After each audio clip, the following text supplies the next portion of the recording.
Okay. I think it's working. Mm, I think.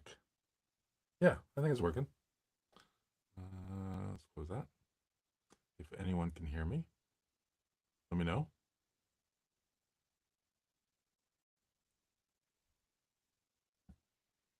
Let's see. Let's make sure I can see comments. Uh,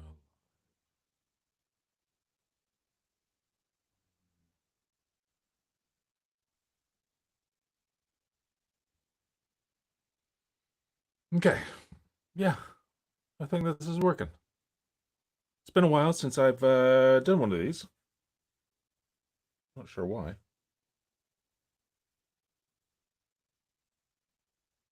Yeah. All right. Let me know if you can hear me and if you can see me. I mean, I guess if you can't hear me, you won't hear me asking if you can hear me. But you can see me. That's good. I mean, I can see myself. Good.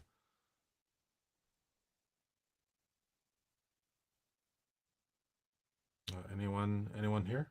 Anyone want to say hi in the chat?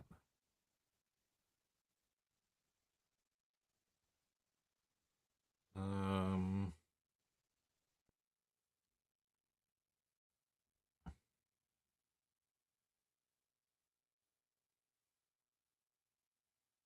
hello, hello, hello, hello. Looks like there's 9 concurrent viewers. Hey, excellent. There's somebody. Wayne C. I think. Why? Who did I have? I had a manager named Wayne. Wayne.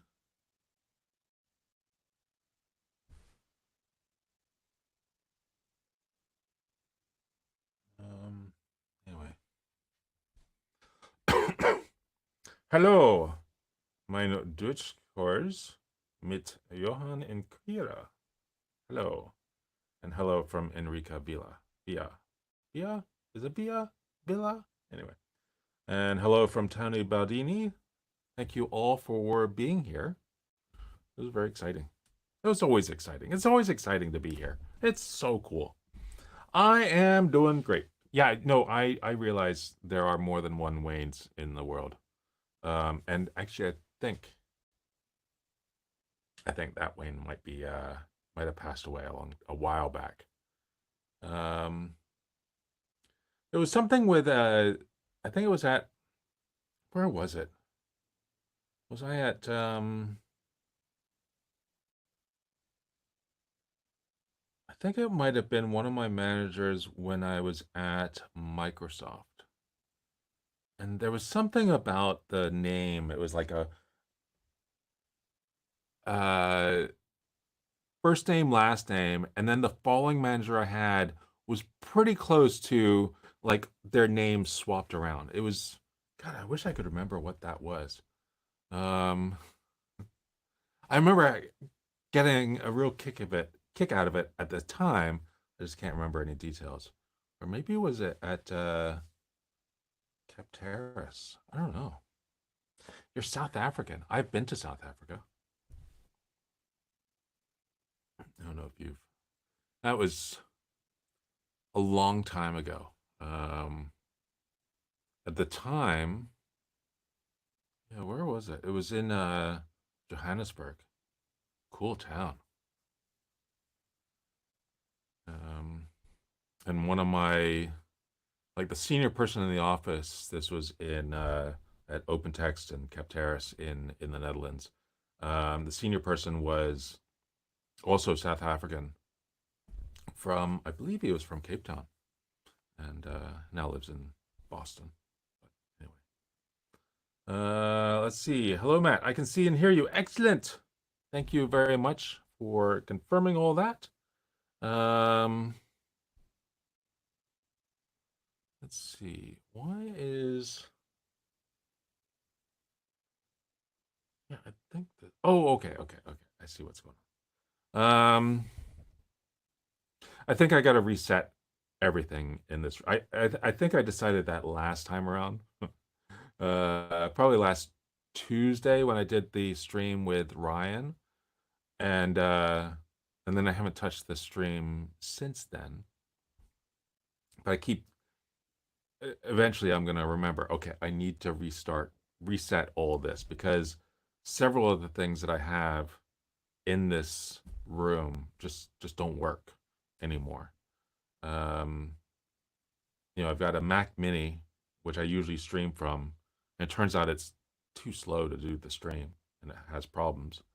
And then, or I don't know if it's too slow. It's an M1, but I think it's because it's such little memory. It's only got 8 gigs. Um, it's just not capable of doing the stream. I think I keep having problems with it. And then the I use a A10 Mini Extreme, which was amazing at the time that I got it, which was not that long ago. But the downside to it, I mean, because it can stream from there, it can, uh, yeah, I mean, it can do amazing stuff, but it only does a maximum of 1920 by 1080, which is a this might be what I'm streaming at right now, or maybe better than what I'm streaming at now. But what was the why am I not using that? Oh, because I'm using Riverside. And that, yeah, okay. Anyway, this is stuff that you don't really care about.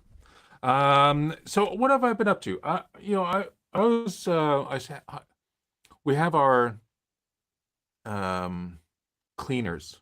We have some cleaners that come by every week. I think it's every week. Yeah, it's every Monday. They come by.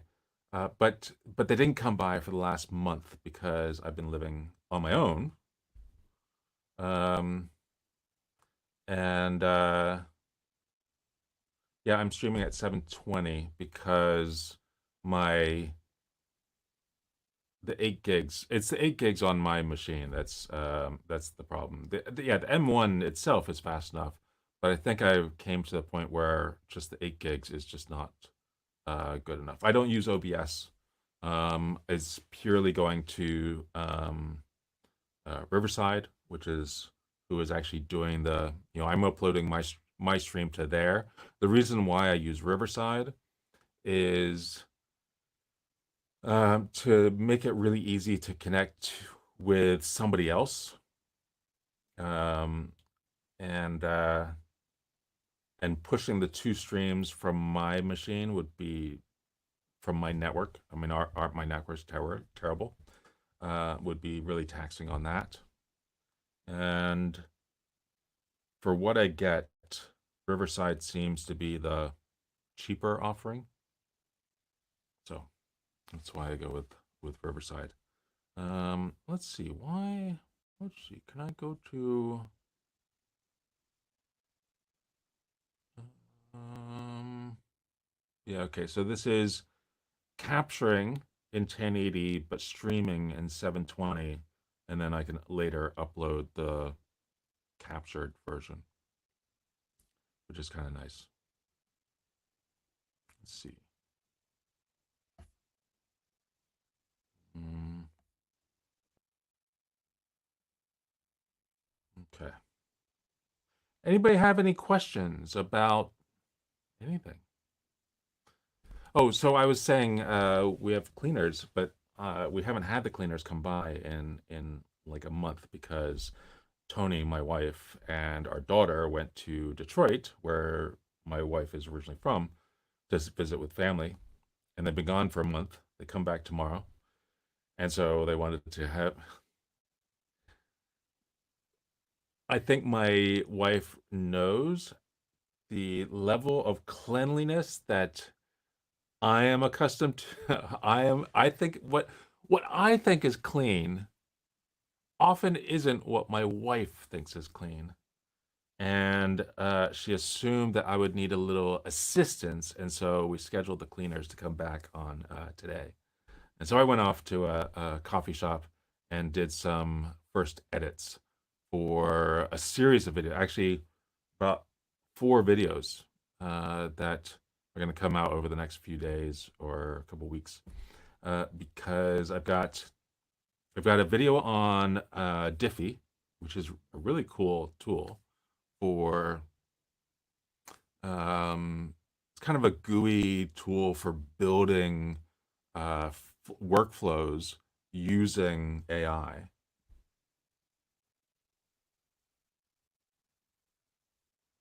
Um, and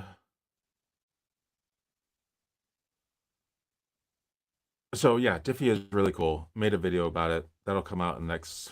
It'll might not be this week, but probably next week. And but then I'm building out a course, from beginning to end of here's how to use Olama in all the different aspects of Olama. Currently thinking about, I think I've got plans for about 40 to 60 videos that are in this course, each about, anywhere between 5 and 12 minutes. Um, and so that will start to trickle out over the next few weeks to longer. Obviously, I can't get 50 videos out in just a few weeks. It'll take a while to get those out. So I was doing that. I was doing some other stuff around the course, as well as a new intro for the channel and a bunch of other things. So, oh, good. Some questions in here. So are you experienced streaming content, or is this something you are picking up as you go? Experienced. Sort of. I am. I think the thing that I'm trying to adjust to now is streaming from a place where my network is terrible.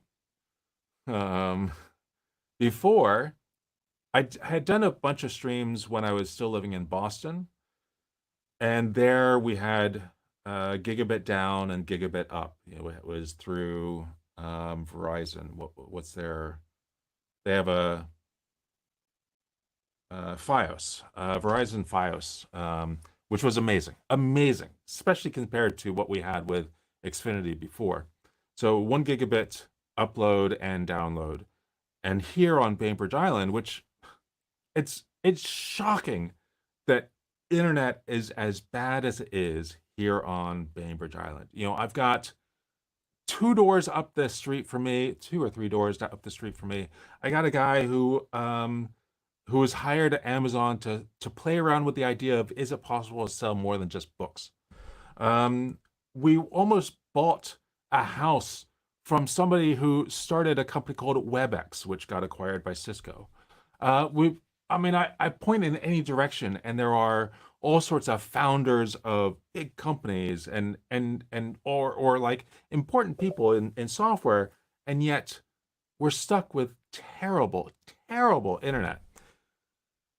So yeah, so that's where I am still learning how to do this streaming while having a really bad connection. Um, and I've got a couple of options for getting better internet. I have a couple options for doing, bidirectional gigabit. Because right now, the best that I can get is what should be good enough for streaming, but seems to be having problems a lot. Um, and that's a gigabit down, but that doesn't mean anything for streaming. And then Xfinity sometimes it ranges between 20 megabit to 30, sometimes lower, sometimes 15. Um, and that I'm still adjusting to. But that's the best I can get right now. The way to get better is I can have KPUD, Kitsap Public Utility District, to bring fiber to our house. It is currently about, the end of the line is maybe 300 feet away, 400 feet away. And the estimate for bringing it the last 400 feet or so is about $35,000, which I don't want to do.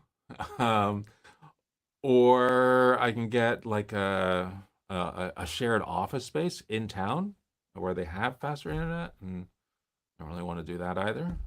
So I don't know. Why do you ask? That was a long way about getting telling you that answer. Let's see. What's the next question? Is Jiffy like Mind Duty? Sorry, did I say Jiffy? I meant to say Diffy. Diffy. In fact, it originally stood for uh, what did it stand for? Do it for you, and they stuck with. They turned it into Diffy. I don't know. Actually, it might be Defy. Maybe I just no. Actually, I think they call it Defy. Did I call it Diffy in my video? I need to watch that again. I think. I might have called it Diffy. I might have to re-record that. Okay. Always these different imaginations about how to tidy up. I have no idea what that means. Oh, M1 is fast enough, but OBS sucks. Oh, okay, yeah. Mimo Live is great. Now you're streaming at 720. Okay. Um, okay. I've been following your channel. Lots going on in AI changes and introduction of new things daily. My question is, what would you recommend for a 30-year-old programmer writing embedded code and also application code? Areas should he lean into and tools he should pay close attention to?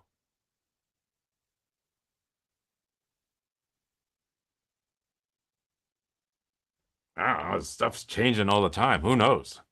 Um, is it worth taking a course on the fundamentals? I think so. There's plenty of free courses online from Stanford and from Harvard and from all these other universe and other places as well on platforms like Coursera and some of the others. In fact, one of the guys that puts out a lot of content, I think his last name is it Stephen Ying or something like that, and he's one of the founders of Coursera. So that's a pretty good one to. He does a lot of AI related content and ML content. I don't know. I don't know. Get really good at a language, whichever language. In fact, I was having a discussion today with somebody who works at NVIDIA. We happen to both be at the same coffee shop today, and we see each other every now and then, say hi. And his I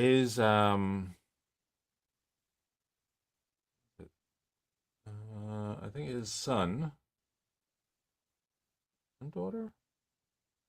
Well, his children go to the same school that my daughter goes to, and we were talking about how what language do I tend to use, and I tend to use TypeScript for most things. I said TypeScript for AI. What's going on there?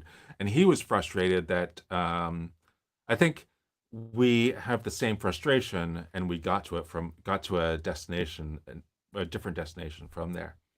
So I was going TypeScript because mostly to show that you don't have to do AI with Python, and he was more going on to the C++ route. And we're both kind of fighting against the status quo, I guess, of using Python for AI. I just hate using Python. He hates using Python as well. We talked about Olama using Python originally and then getting rid of Python because it just didn't work for the product as well as Golang did. So what do I recommend? I don't know. I don't know. I don't know. I don't have an answer. I have no answer. Oh, it looks like I skipped over a question. There was a topic about fabric, and how about connecting three models each other and one more managing all? It might be useful for understanding the structure. If you already did, forgive me, Matt. How about connecting three models to each other and one more models? Um, Usually when we're talking about now, I assume you're talking about Fabric, the piece of software, or is this about Fabric. Well, there's also another Fabric that's AI related. That's a Microsoft project. I know nothing about that. And then there are all sorts of like Fabric something like that. Isn't that a concept in like Kubernetes? So I don't know where you're going with that question. Um, Scroll down. I'm in Alaska. Tell me about how bad internet. I was just in Alaska. I was in Alaska not that long ago, maybe 2 months ago. Not for very long. It was along one of those interpassage cruises, and the internet on the cruise ship was actually pretty good. But that's different. Question: I have troubles to set up some kind of AI router, which is able to differ between normal conversations, several tools, and several RAG databases. The question: Who can I think? How can I think such a router? So the I have troubles to set up some kind of AI router which is able to tell the difference between normal conversations and tools and RAG vector databases. So is the question about how do you get the model, some you're calling an AI router, okay, to decide whether the question needs to be solved by tools or by just asking the model directly or handing it off to a RAG vector database? I think that's the question. And and I think that's in fact, who was it? There was the guy who left OpenAI pretty recently. I think there's actually been a few people that have talked about this problem that, you know, ChatGPT has this problem, and all the models, basically all the way these models work, they all have this problem in that they don't know, the they being the models, they don't know what they don't know. They think they know everything. And so there's the idea of hallucinations, and God, I can't remember what this guy's name is. I mean, he was like super senior guy at OpenAI, and he just left to do his own thing.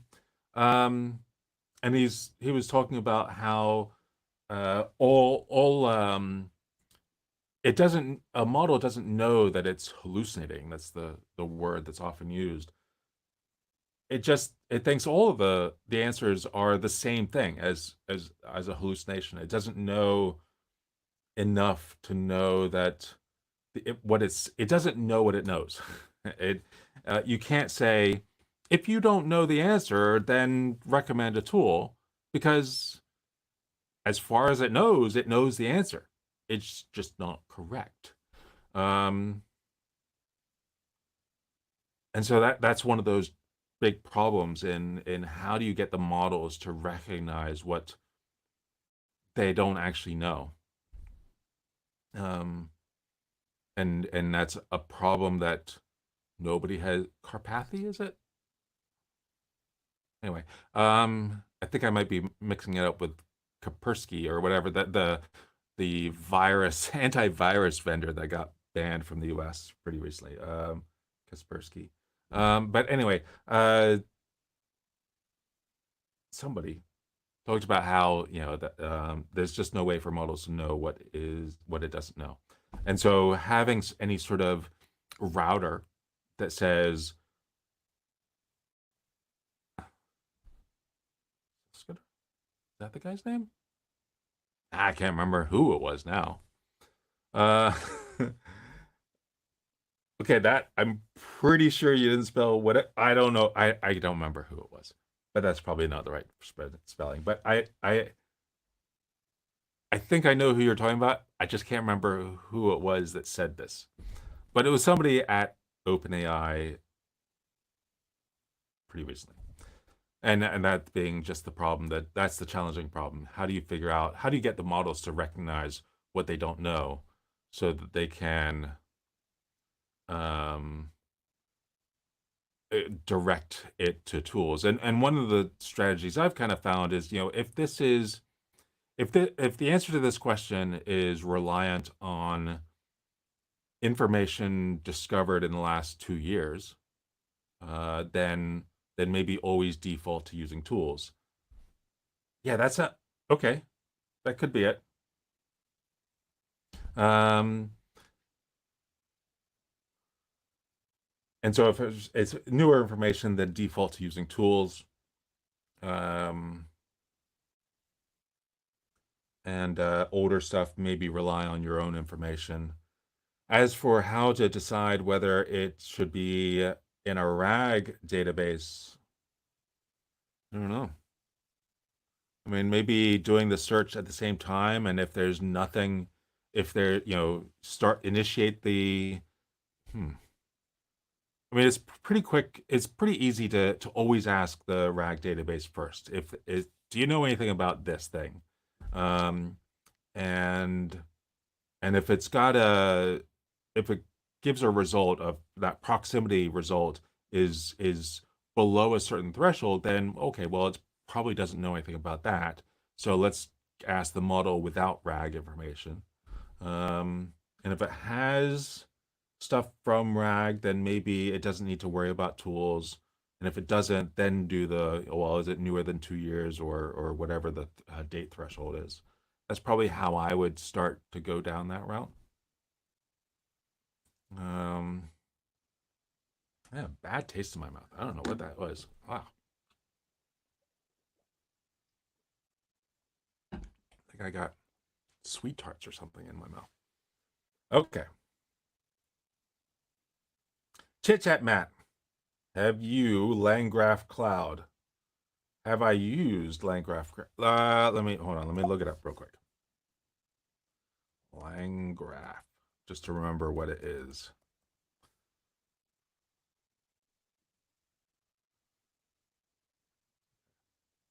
Okay, agent control stuff. Langgraph is the agent stuff. Yeah. Uh, played with. I mean, used. No. Played with. Yeah. Dabbled. Um, it's like a lot of stuff from LangChain. I'm not a. I generally tend not to be a fan of anything that comes from LangChain, but uh, but I have not invested enough time in LangGraph to say I love it or I hate it. I mean, I can always say stuff, but I don't know. What benchmark would you recommend to look at for comparing embedding models? I wouldn't. And all I have never seen I mean, I've often looked at benchmarks. None of them are very good at doing anything. I mean, maybe they give you a general idea of roughly I mean, as long as you squint and don't look too hard at the numbers, but sometimes, they are saying that this one model is, like an infinitesimally small amount different than some other model. They're essentially the same. And I I'd say that no bench uh, I wouldn't trust any benchmarks. Benchmarks have way too often shown that they are just completely wrong, and that some models that have shown that they are so much better than another model, then when you actually use them, it turns out the other model that they said was worse turns out to be a lot better than the better model. In so, I have never found a benchmark that I could trust.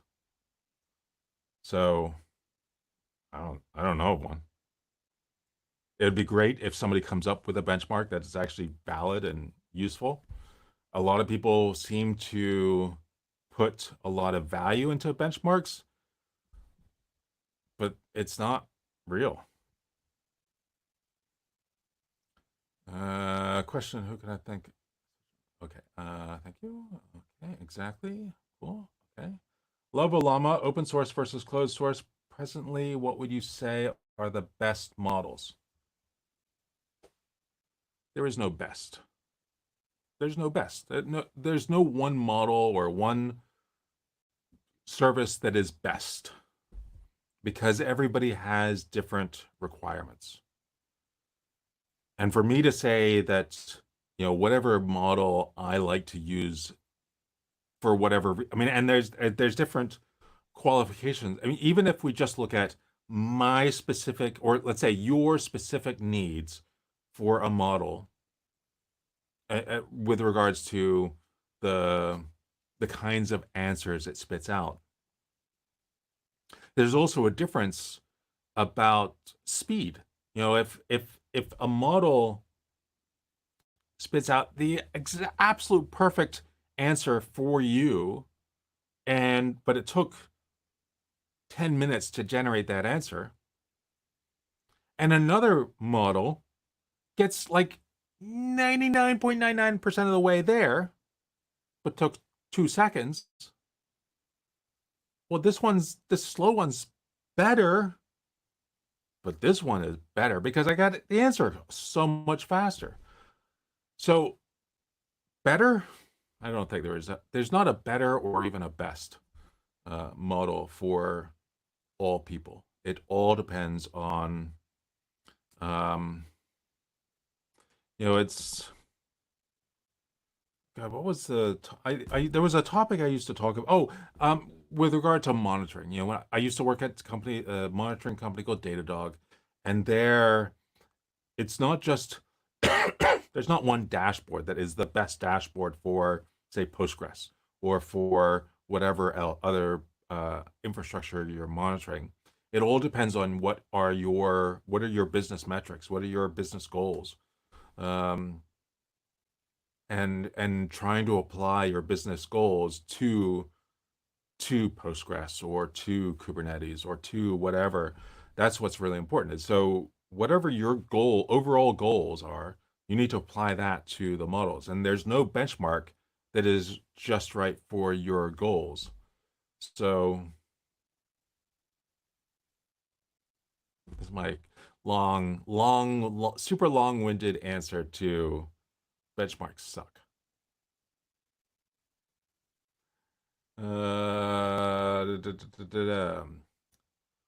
Would you start with Perplexity to understand if what you're asking is out there?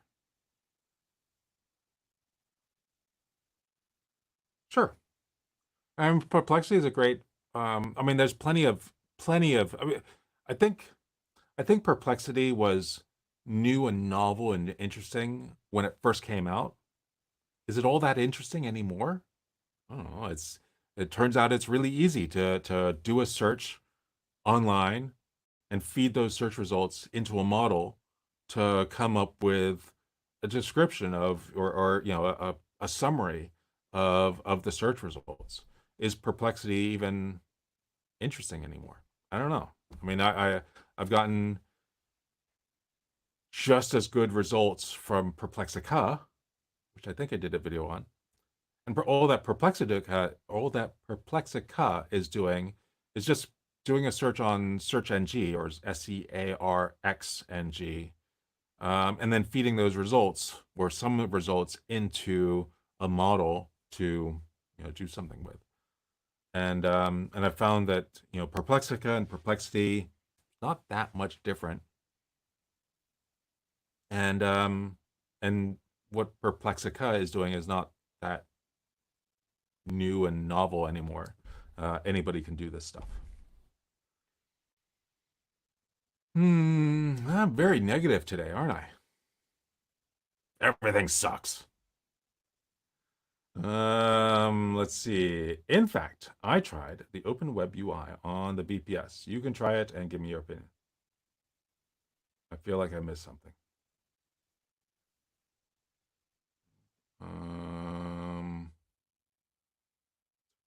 First one from Faisal Al-Ankudi. In fact, I don't know what you're responding to. Okay.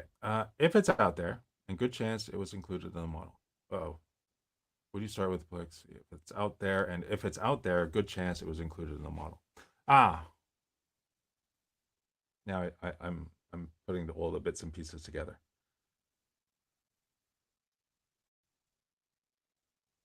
Okay.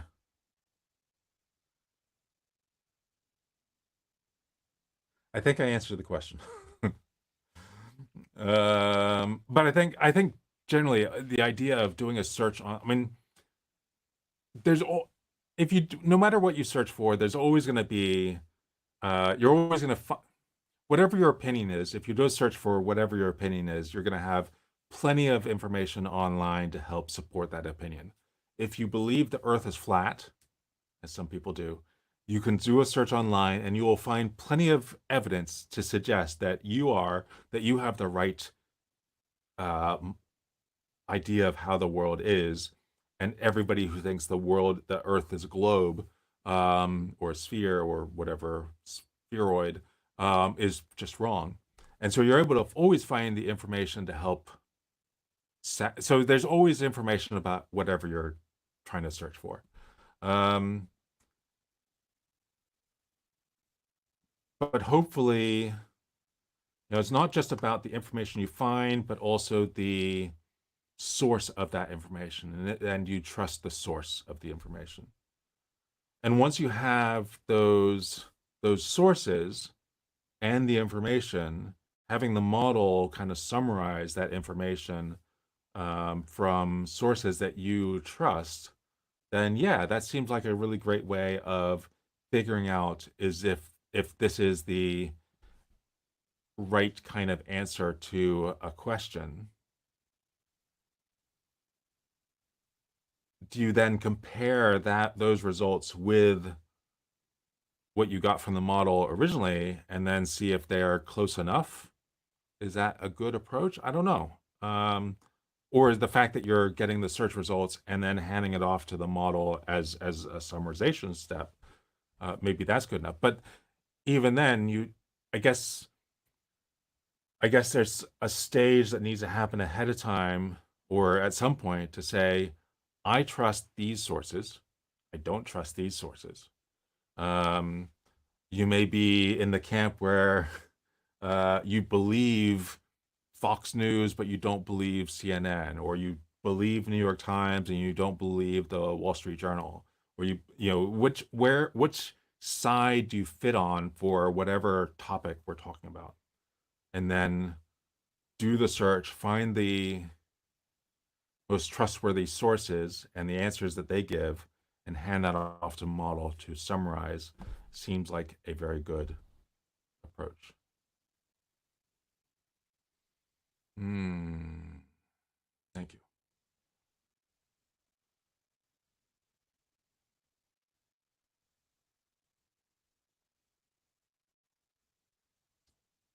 OpenWeb UI presents code and TGE option to run. How do pip install dependencies so the run code works?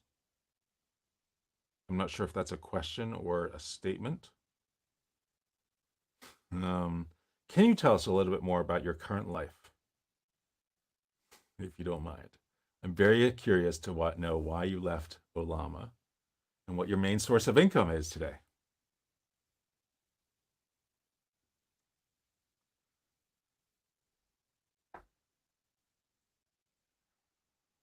Um,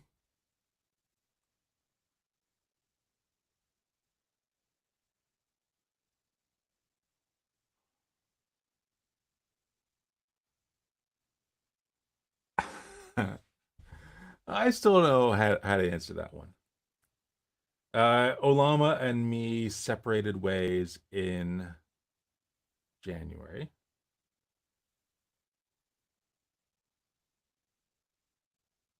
To say that it was a mutually agreed upon separation would not be accurate. It was a surprise. Yeah. I don't know why. Yeah. So, and then what's your main source of income? Well, it certainly isn't YouTube because I mean, I don't know. I don't know what I mean. There are plenty of YouTubers that make a lot of money. I mean, what's think of any of the top YouTubers. Marquez Brownlee is probably pulling in. I don't know how much he pulls in. I would assume it's 1 to 2 million a month, maybe. Um, and there's probably uh, Linus Tech Tips and all these big channels. I mean, they have teams, huge teams of people working on their channel, and they're bringing in every video they put out is 1 million views or hundreds of thousands of views. I'm not there. I I'd, I think I'd like to be there, but I'm not there. And so the amount of money that I bring in um, averages like 500 a month, 600 a month, somewhere around there, which is great. It's nice free money, but it's definitely not enough to support. Even if this were my entire house, it's not enough to support this. So that is my one source of income right now, and that source of income is not enough. And my wife's not working, um, is focusing on raising our daughter. I am in the but I am in a extremely lucky position. Extremely lucky. And I appreciate it every day. I am so thankful that I was lucky enough to join a company 10 years ago, almost 10 years to the day, uh, that had no chance of being super successful. It was just a job. It just a way to ensure that I had insurance, um, and and a paycheck, and I mean that's all I thought it would be. And I was lucky enough to, I think I had just read a book about salary negotiation, and that was like top of mind. And when I got the offer, I said, "Well, this last company I was at gave me more options, and I'd like more options." And they essentially gave me, you know, options where it was, even if anything was successful, it would be years and years and years and years away from ever happening, if it even happens. I said, sure, you want more options? Great. We'll add another zero to the number of options you get, and we'll take off $5,000 or $10,000 a year that you earn. And the fact that I even thought of to do that or to suggest that, I don't know. I don't know. I mean, I know that I had read that salary book, but it's amazing that not only did I suggest that, but uh, that it turned into something. And so that company was Datadog. Um, there are so many people that I know personally that worked at other companies who went to work for other companies at the same time, and those companies made all the right decisions. They did everything right, and yet the company is definitely not public, or it definitely hasn't done well. And Datadog, I mean, yeah, Datadog did a lot of right things. It did a lot of stupid things too, but it generally did mostly right things, and just kept going further and further and further, and making sure anytime there was a bad thing that happened, that there was a response, and just did all the right things. I wouldn't say it did more right things than other companies that weren't successful, but they somehow got to the IPO point, somehow went public, which was an amazing experience, being at NASDAQ for opening bell and going out into Times Square and seeing your company's logo. And I didn't found the company, but I was, in the first 30 or so people at Datadog, and seeing your logo all around on every sign in Times Square, looking almost 360 degrees all the way around, and seeing every sign with the Datadog logo was just spectacular. And there was no way I could even dream of that would have actually happened. And so if you're at a company, and you're at a company early on, and that company IPOs, potentially a huge amount of money that can come in. Now, of course, the company can do stupid things after that, and the stock will tank. And even if the company does all the right things, the stock can still tank because I mean, stock price rarely has anything to do with the like performance of the company. Datadog is often shown to be, high performing, and that yet the stock goes down because it's being compared to New Relic or to WordPress or some other. No, I don't know if WordPress is public, but some other software company that has nothing to do with monitoring or have anything to do with Datadog. And yet, because it's software, oh well, Datadog must be the same, so let's tank at that as well. Um, but Datadog has done pretty well. I mean, it's not as high as it was. I mean, I think it opened at $26 or so. It had hit up to $198. It is now and it gone after 198. It continued to go down until $60, and now it's 130, I think, is where it is now right now. Um, I was just lucky to have been there, to have been given a chance to do what I do. I mean, when you're at a company that is that small and then you stay with it, you are almost kind of in a protected class, and so you can do stupid things and that would get other people fired, and I didn't get fired. I don't know. I mean, I started the community team, so I was the first evangelist that was hired there. I started the documentation team. I started the training team, and so I did a lot of things there. So I was I made sure that I was valuable. But there's no way you do those things because it's the job, and other people do, the job. I was just lucky that I did that job at a company that went public in the most mind-blowingly successful way. And so that is what allows me to do this thing that makes almost no money and allows my wife to not work either and live in the house of our dreams. So yeah, that's the long answer. Hopefully that was interesting.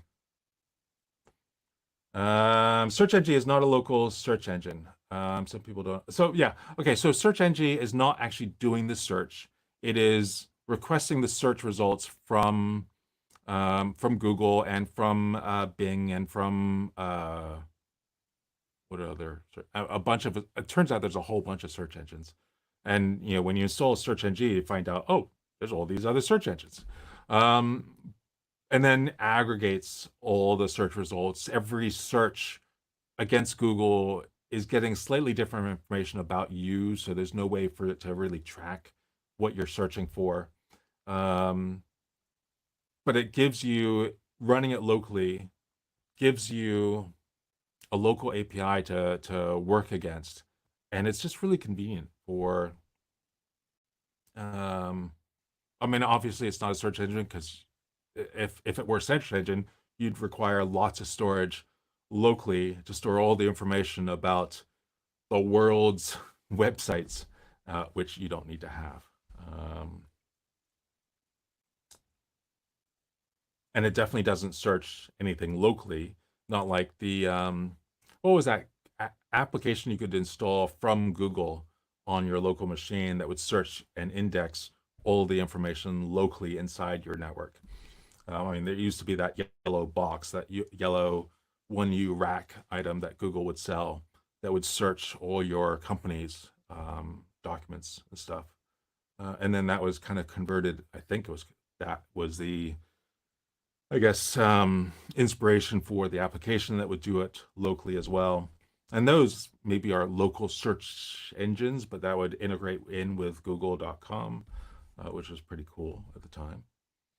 But yeah, so search engine is not a search engine, but rather a local aggregator of external search results. Have you ever talked about how to pass a GPU to a VPN or VM? Sorry, not VPN, and in the VM to a Docker container? How with how all the drivers and tools must be. I have not, mostly because I am on a Mac. And on a Mac, if you run Olama in Docker, that Olama will never have a GPU. It will never have access to the GPU. So I'm on a platform where I can't really take advantage of that. So I have not, because I have no experience with it, I can't really talk about it. That said, I'm kind of playing with the idea of getting a machine, um, and setting it up, and then playing with it and being able to answer more authoritatively on that kind of question.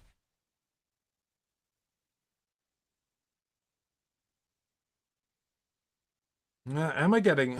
I am getting really interested in AI, and I want to get a career in IT. I have no prior experience. I plan on getting CompTIA certifications. What do you recommend I do to learn more about AI? So, first off, about certifications. Um,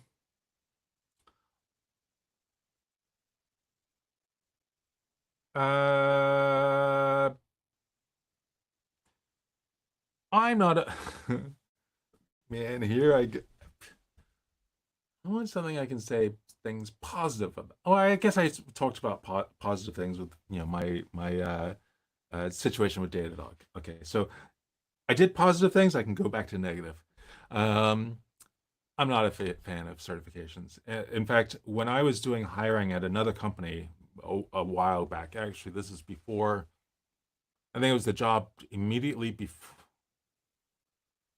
before Microsoft.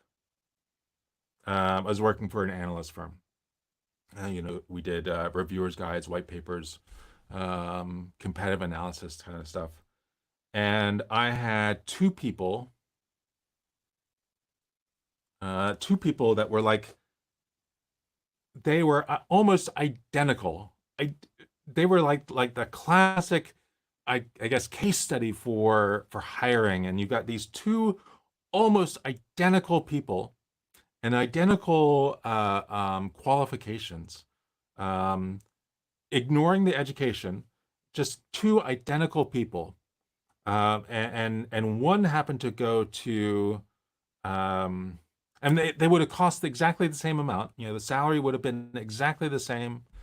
Um, and I think they both could have done the job according to the job requirements exactly the same. One of them just learned everything on his own, and the other one went to Stanford, which is an amazing school. And at the time, I was based that this company, this branch of this company was based in. I was living in, or I was the company office was in Mountain View, California, and I was living in Sunnyvale at the time. And so I had these two people, identical. It would have cost the same, everything equal. I chose the person who did not go to Stanford because I knew that they learned it on their own rather than going through. And was that the right decision? I don't know. But and is that really, is Stanford the same as a certification? No, obviously not. But I've known enough people that have done a lot of I've known a lot of people who've done certifications who are very smart and very good at what they do, but I've also known a lot of people who've gotten certifications who are just certified or have know how to take a test and get certified and be complete morons. Um, and so I'm not a big believer in certifications because you can game the system and just get the certification without knowing anything. I'd much rather see somebody who has learned the technology. Is Once you've learned the technology, is just getting a certification always gonna, well, that should be easy then, right? Maybe. I don't know. I'm not sure if it's worth the time to actually take the test. And but I have not been, I've been the person doing the hiring, and I don't like it when I see certifications on somebody's resume. Um, I don't do any hiring anymore because I don't work for anyone right now. So, but that has been my experience in the past. Um, that said, I mean, again, I know lots of people who have done certifications who are really smart, and then I'm surprised that they did a certification as well. So anyway, let's move on from there. What do you recommend I do to learn more about AI? Just play with this. Use this stuff. Um, AI is not just about using Olama. Um, think more about the the origins of this stuff. Really get into how our models made, um, how our how our models fine tune. Olama doesn't do that yet, but how are the models fine tuned? How are the models made? What are some of the other lower level concepts in AI and machine learning and all the ML, all those types of things. Um, Learn all that, and don't just learn what Olama says or you know, and don't just stick with OpenAI. I mean, try to learn all the different things. Um, I mean, there's probably an unlimited amount of stuff you could learn, and not an unlimited amount of time to learn it. So obviously, that's not. Um, I don't know if there's one specific course you can do. I think it's probably a well-rounded look at taking multiple courses, but also think about what are the different solutions that need to be created. And doing that with lots of different tools that lots of doing trying to solve different problems, common problems in that use AI and solve it using lots of different tools, different sets of tools. Solve it 10 times using different recipes to get there. I think that probably is a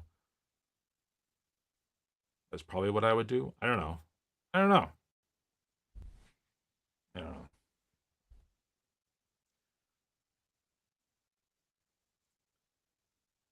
I'm doing my very best to advertise your YouTube channel to everyone I know who's interested in AI. Thank you very much. That is very nice of you. I have a friend who tried to join Datadog in France but never got a response. To anyone he could contact? Yeah. Um,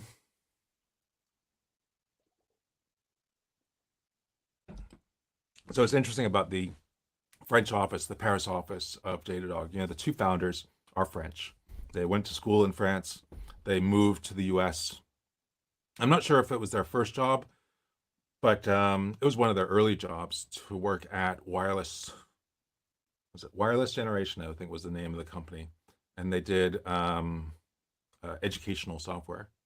And it was there that they kind of came up with the idea for Datadog and started the company and hired some friends as well. I mean, I think some of the early hires were friends that they knew from Paris. Although, yeah, I mean, there were quite a few French when I started, and but it was almost entirely the company was almost entirely in New York City, with one office also in Boston, which is where I was living at the time. So I worked out of the Boston office, which happened to be the sales office.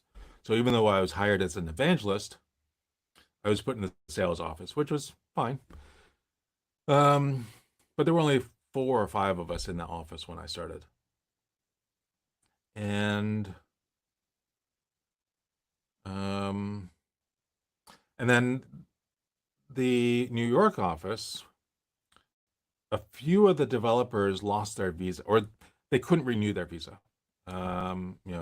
Getting visas in the US sometimes is problematic. And so they had a US visa, but it expired and they couldn't renew it. So they had to go back home to Paris. And originally they were thinking, well, they'd just be remote. And then they get to Paris and they find friends that want to get a job with Datadog and they recommend and they hire a bunch of people. And then all of a sudden they need an office. And so they built an office and then they built a bigger office. As soon as they moved into the first office, by the time that they finally moved in, it was already too small, and so they got built a bigger office, which I remember seeing the plans for, and then seeing it built, and it was massive. It was, and I think they had enough people to fill when they started designing it, maybe one floor out of 5 or 6 floors or something like that. And then by the time they moved in, they might have already been too big for that building. So it was an interesting story of how Datadog Paris got started. Do I know people who are still there? I think I think all the folks that I knew, I think most of them have left. The company is such a different company now. And every time I go to an event at yeah, I went to whether the different KubeCons in Chicago and in Amsterdam, and I mean I knew a couple of people in the who were working the booth, but almost everybody is a new face there. So I don't know if I'm the best source. That said, I was talking to somebody who was doing tech support for another company, another piece of software that I was using, and he learned that I used to be at Datadog, and at some point he went in for he got an interview with Datadog, and the person who he was interviewing with didn't know who I was, but had given this interviewer or interviewee, the person the person looking to get hired, um, they gave him some educational stuff to learn about Datadog, and it was all stuff that I was teaching because I'm the first trainer there, and I created all the original training. Um, so that was kind of funny. That this guy, the hiring manager, didn't know who I was, and yet was giving material that I created. That's just kind of fun. I skipped over a Frank Schwartz. Can I come to your house for dinner and AI talk? Sure. Do you live on Bainbridge Island? Because if you don't, I ain't paying for your flight over here. But if you happen to be on Bainbridge Island and you come to Manitou Beach, we can definitely meet up. I don't know how we reach each other, but if you're even still on the call, on the stream, and you want to have dinner, no problem. Come on by.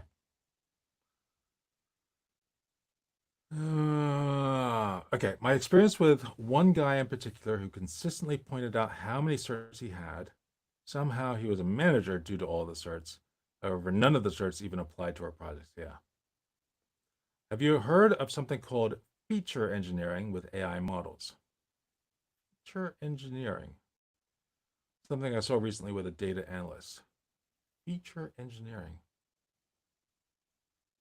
I have not.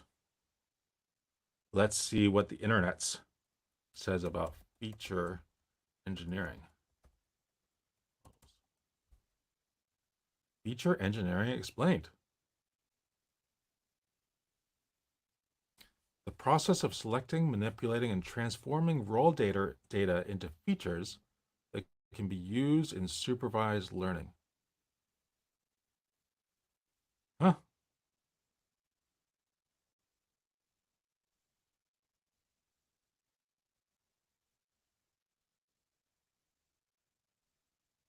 I know nothing about this. And as I scroll through this, I feel like I am negatively learning less and less, or learning that I understand less and less. I thought I understood it, and now I understand it less, and now I understand it less. Oh. Getting CompTIA because I want to get an understanding of IT and play around with technologies by using that knowledge. I also thought they are a decent thing to have on a resume with no prior experience. I would say it's better in general to just start building projects, and start. What is the CompTIA? What is that actually covering? Oh, it's CompTIA is a whole thing. So A plus, is that what you said? CompTIA, uh,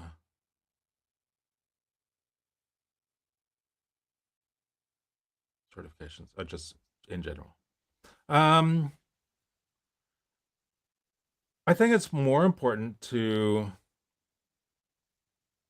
understand the basics of lots of different things. So, this one that I'm looking at seems to be focused mostly on system troubleshooting of desktop OSs. What do they have? Other ones? Oh, they have a cloud one. Okay, and I think you know, getting to be, I think the most valuable skill that a lot of people don't have is purely around troubleshooting and getting back to basics. And so, if there's a complex problem, whittling that down to what's the base, somehow pulling out the details to figure out what is the most basic problem, solving that, moving on to the next stage, solving that, moving on to the next stage, solving that, and finding um, applications or finding solutions that you think are interesting and trying to build that either first in whatever language or platform the original one was built in. So, if it's on Google cloud and uses Kubernetes or something, try to see about building it on that platform, but then try to do the same thing on the Amazon side or Azure or whatever. It doesn't really matter which platform it is. And then also, can you build it if you were to do it on a Linux box in your house that has a VM for um, another Linux, having multiple VMs that are connected to each other that replicate that same solution, I think is, and not only doing it, but kind of describing it and writing it up and creating a blog post about here's how I did it, here's what I tried to achieve, and here's how I did it, and creating those blog. I think blogs are still very important to do. Um, some write up online on some visible public place, write up of here's the problem that I tried to solve, and I ran into these problems, and I figured out when I ran into these problems, it actually was this particular problem that I needed to solve, and I got all that solved. But then also learning about a lot of the basics of how do databases work, how does networking work, what are the seven or whatever layers of the OSI is it OSI model anyway, seven layers of networking model and understanding how they all uh, interact with your favorite applications. I think all of that is far more valuable. Um, in general. But then, hey, I'm at a different stage in my career. What did I do at the beginning? What did I do?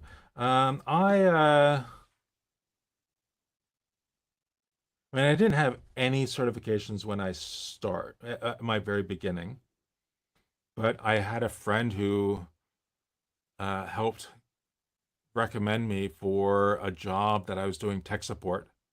I hated that job, but I got a tech support job when I was living, kind of dropped out from school. A lot of stuff was going on at the time, but I mostly dropped out. I was at Florida State University getting my useless degree in Russian language with minors in math, physics, and computer science. Um, but oh, it was fun. I got to go to Russia. That was amazing back in 90 91 when all the statues were coming down. Cool time to be there. And but I had no real experience. And I got this job, and that job led to another job, which so from support I went into IT at this company. It was called PC Docs, um, which was part of CMS Data, which was a mainframe software company. But this was document management. And then from there, I went to this analyst firm in New York City because I sent my resume to all sorts of places, and most people said, you have no experience. Um, but one company happened to take me, and yeah, and then it kind of went from there. I did all sorts of cool things. And I think probably what was most important was that I was playing around with as many technologies as I could get my hands on my local home systems, and that's what got me. Thank you so much, Faisal, for that. What did these things count as? What are these things? These are tips. Are they? I don't even know what they are. Super. Oh, it's my first super on a live stream. Thank you so much for that. Okay, so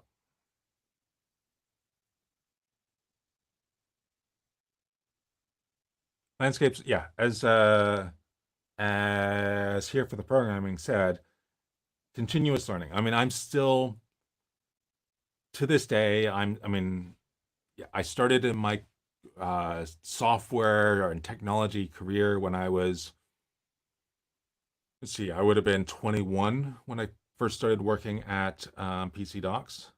Before that, I worked at a camera shop growing up, and you know, but that was my first technology job. That was when I was, yeah, 21. Now, what, 33 years later, I'm 54, and I'm still learning every day. I'm learning new things every single day, and I think I'm getting better at learning.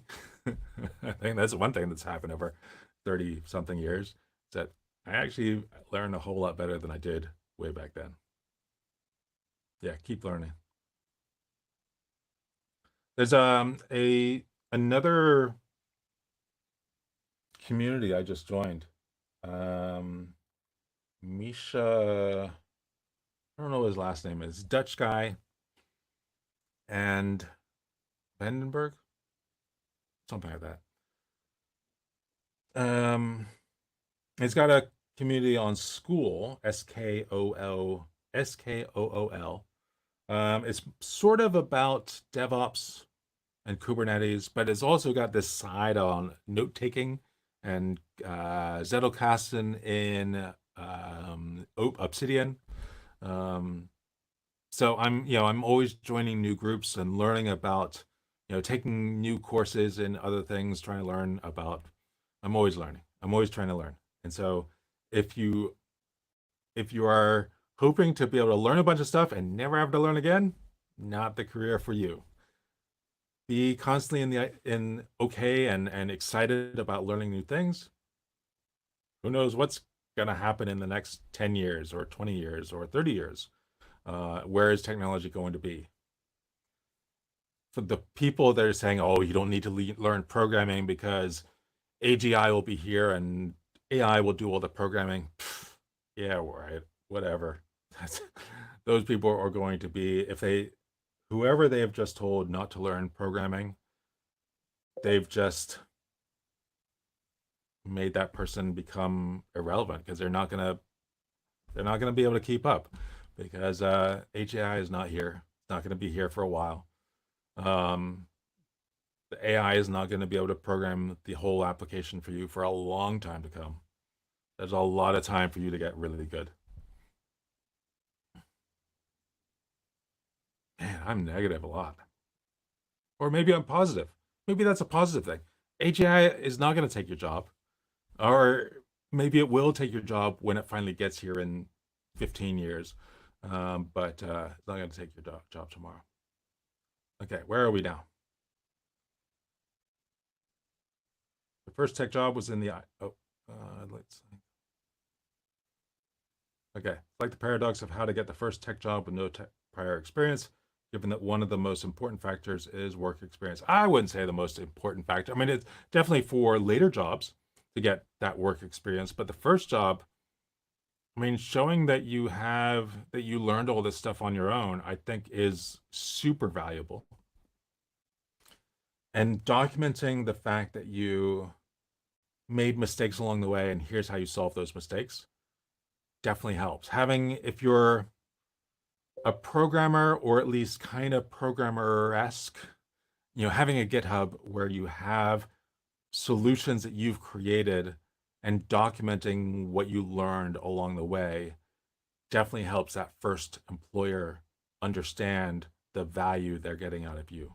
because if you're able to solve those complex problems for yourself because you're just crazy enough to be into that kind of thing, then that new employer realizes, oh, he likes to do this for fun. Sure, we'll pay him to do the same thing. Which is, I think having that presence online, online presence, whether it's a blog or if you can do videos, if you can put your face on the camera, which is super embarrassing at first. It's embarrassing for everyone. Your voice doesn't sound the same. Okay, that's actually pretty interesting. Your voice doesn't sound the same when you hear on a recording until some time passes. I don't know what that amount of time is, but at some point, whenever I heard my voice on a recording, I always thought, who is that person? That's not me. That's not what I sound like. And then at some point, the voice in my head of what I sound like when I speak, I don't think it changed, but now when I hear myself on a recording, it sounds exactly what I hear in my head. It's just like at the beginning, my voice didn't change, but I just hear it the same way as what I say now. It's bizarre. It's like accents. Totally bizarre. Uh, time for water.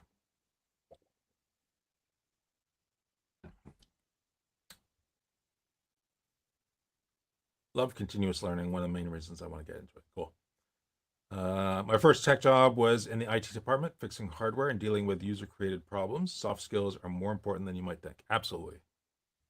And getting learning how to one of the skills that's really important that I wouldn't say I'm always the best at is getting along with others.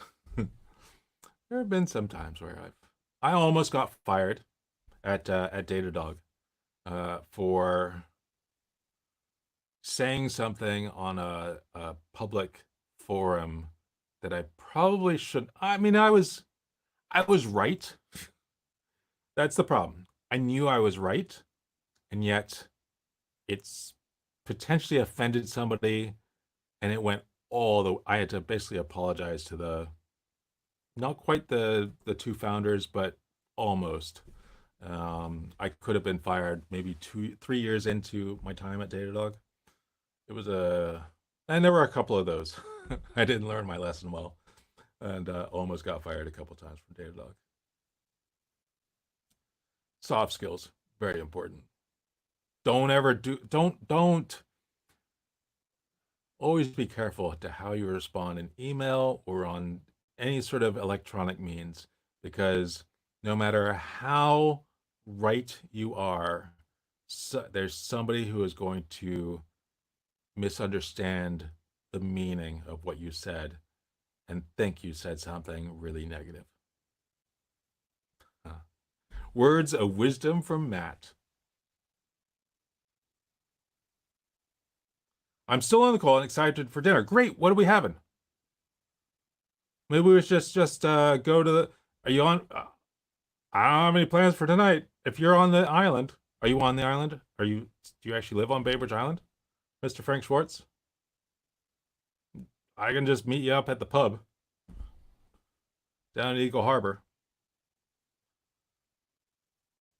What I recently did was create a remote Olama server using Google Cloud. Perfect VM instance that I could use with Fabric. Awesome. I learned a bunch and now have a markdown file on Obsidian on a comprehensive guide. Cool. Publish that. Share that with the world, however you want to do it. If you want to um, put it on GitHub or on, I don't know, Medium. Is Medium still a thing? Medium or is it dev.net? One of those, some site that you can have your presence on, or I don't know, spin up a Squarespace site or some other site, um, and put those learnings up on there and continue. Keep posting interesting things about things that you learned about how to implement whatever. You said Fabric on a remote Olama server on Google Cloud. Amazing. Keep doing that. That's the best thing you can do. I can make a blog post. Perfect. Yes.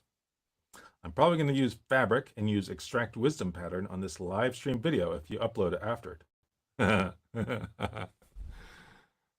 There's no wisdom in here. Oh, I guess there has been a little bit of wisdom in here. Is it going to pick up on those juicy nuggets in the middle of me complaining? I don't know. Oh. Well, this thing automatically gets saved to YouTube, so it's automatically uh at this low quality. It's really bad, isn't it? I probably, if I move real fast, it'll probably get worse. Let's see me splotch up. I'm waiting for that to happen. It's gonna happen soon. And it's literally delayed. Oh, here we go. I'm about to, no.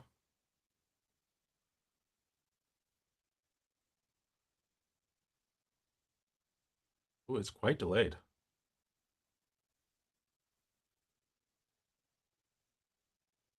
Wow. Still waiting. If you're ever in Montreal one day, I'd love to buy you a beer. I was almost going to be in Montreal. I was going to do something with one of my former colleagues. What's this guy's name? He's got really cool hair.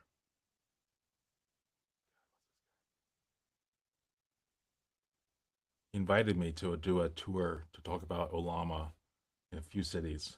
God, I can't remember what his name was. Man, I still haven't done that shake. At least on my version of what YouTube is delivering. This has been like several minutes. At least a couple minutes.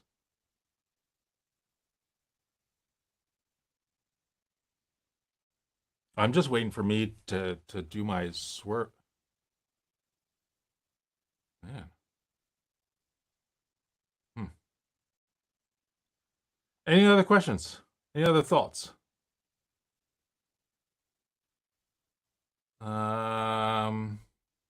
I feel like Frank Schwartz and I need to somehow coordinate how we're what we're doing for dinner.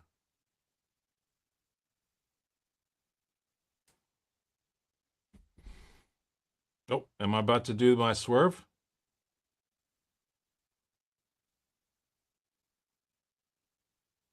Oh, I think I just talked about the pub. That was that was easily 4 minutes ago. Oh wow. What else you got? What else you got? Come on. Man, that's quite a delay.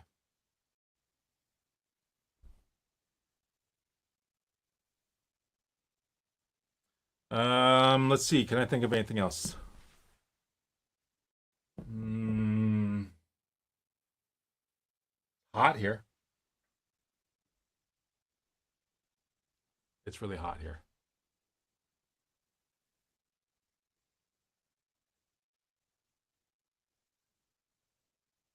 Wow. I'm still not caught up. Hold on. Maybe it's okay. That's seeing me live. But the stream, you have to get back to work on your project now. Okay. Well, thanks for coming by. Come to the Gold Coast, Australia. I'll certainly buy you a beer at the pub. Yeah. So which side is the Gold? Is the Gold Coast count as the like? Is that the west side of Australia? Maps. Actually, probably better to do it on Gold Coast because that's like Australia. Australia. Oh, it's on the east. Really? Okay. Oh, I've totally driven through that area.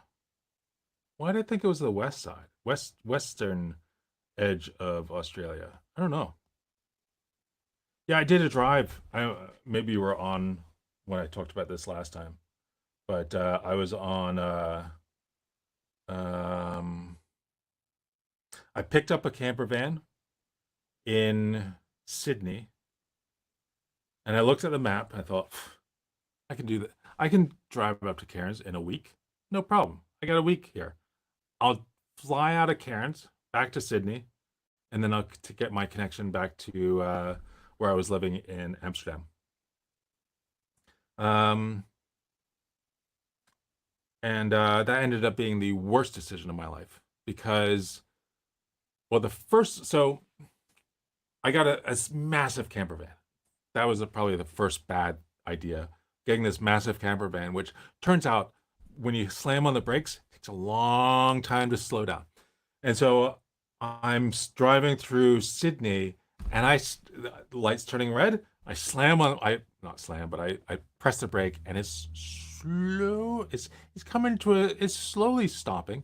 And I got to I ended up stopping like 10 feet into the intersection, and like, oh, I'm so sorry. I'm so sorry. Um, and then I ended up driving, and I thought, okay, well, I'll keep driving until like 5, 6, 7 o'clock at night. And then I'll go find like a camper van place to camp out. Um, and and everywhere I saw all these camper van places. I even called some ahead of time. They all said, "Oh no, we closed for new people to arrive, 4 hours ago." Like, what? This was part of my plan. I hadn't really planned out. Um, and so I ended up parking on the like on a side of a road and sleeping there overnight, which was absolutely terrifying. I did not sleep well at all. Next morning, I get up. Okay, I gotta go and start driving along. But I know I need to stop by like 3 o'clock, which means, the 5 hour, the hours I was going to drive in the evening, I couldn't do. And it basically screwed up my entire trip because I couldn't, I had to keep driving. And then I'd be in these camper van places, which were far away from everything. And I had no way of doing anything. It was really frustrating. Um, so that was my camper van trip to Australia. And then the other thing I remember was that most of the way, it was two lanes in the same direction. There were some places where it was just a single lane, um, but that camper van could not accelerate past anything, and so I was always stuck. I couldn't go beyond, and so I was always going super slow. And then I did then when I went to New Zealand once, I thought, okay, I'm not doing the camper van thing. I'm just going to get a rental car and then stay in hotels. And that also didn't work out well because it turned out all the hotels were full, and I should have done the small camper vans that were everywhere. I just can't get it right. Eventually, I'll get it right. Okay, what's up? Frank Schwartz, create a faceback app. Cool. Thanks for your time and insights. Do you have a standing desk? Is it one of those adjustable ones? This one is. I can adjust this one, although it's not. This one is terrible. This one is from a company called NextDesk or X. It used to be called NextDesk, and then I think they called it XDesk. And there's like five companies that are all run by the same company. Um, it's garbage. This one is total garbage. It's not. I think it's pretty much as bad as what's the other one that's there's another one big one, Fully and Jarvis and there's a few others that are just garbage. And you see these reviews online. It's like, oh, I love my whatever Fully desk or what's another one? There's a whole bunch of them, and say, look how stable it is, and they barely push on it, and everything is like swaying back and forth. Like, oh well, it's gonna sway when it's at the full height. Obviously, they say obviously because they haven't bought a decent desk. I mean, you just have to spend a tiny little bit more and get a really good quality desk. So that back there is a good quality desk. It is from a company called Desk House. They're out of Holland, Michigan, and they're amazing. It's all U.S. all U.S. made. So there are there are definitely levels of quality of stuff you can get from China. Like Turn bikes are really well made. They're a Chinese company, but then there are these legs that you can sit stand legs that you can buy that are Chinese that are just super cheap. And like all the US manufacturers of sit stand desks use them fully, uses the same Chinese, cheap Chinese legs. They sell them for a lot more. And these legs actually are made in Michigan. And the only part that's not is the Bosch, so German motors inside. That's the one piece from outside the US. Um, so buy Desk House. They're so much better. Gold Coast is the top tourist destination. If you come back to Florida, hit me up. I used to live in Seattle and love to talk AI. I feel like, let's see, what year? So it's 2024. Yeah, I think I just missed a high school reunion. I think there was one last year that I didn't even know about until the day after it happened. They didn't really advertise it well. But I feel like the next time one of those comes along, which I guess is going to be another 4 years or so, for that'll be let's see, in 2008. Oh no, it's 2028. That'll be the 40-year high school reunion. And so for that, I will go back down to. I went to school at Gables in Miami, and I'll stay with some friend of mine who still lives on Key Biscayne, which is where I grew up. And it's going to be a while. Please try the platform chat.nooktai.com. Okay. Late. Sorry. From Pure Science. Well, it's yeah, you arrived, and maybe now is a really good bit. I was pretty negative earlier. Thanks, Mr. Matt. Bye from Faisal. Thank you so much for your what was it called? Super chat? Something? A super? Yeah.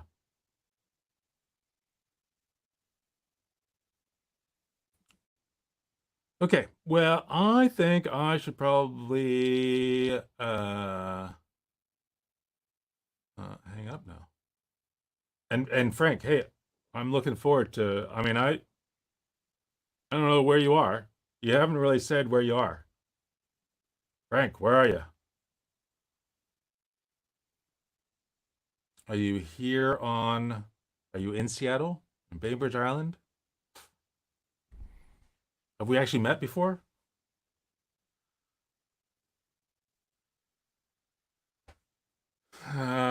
Yeah.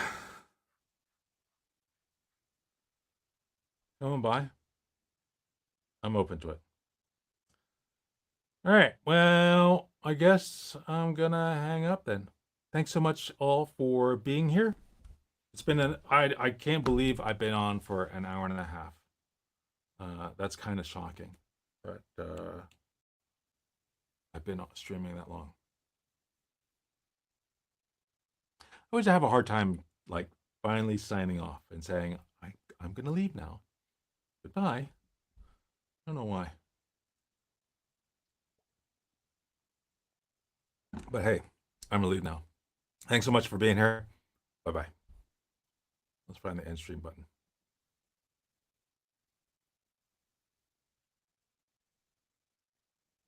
Wow, that is easily 4 minute delay. Let's stop over here.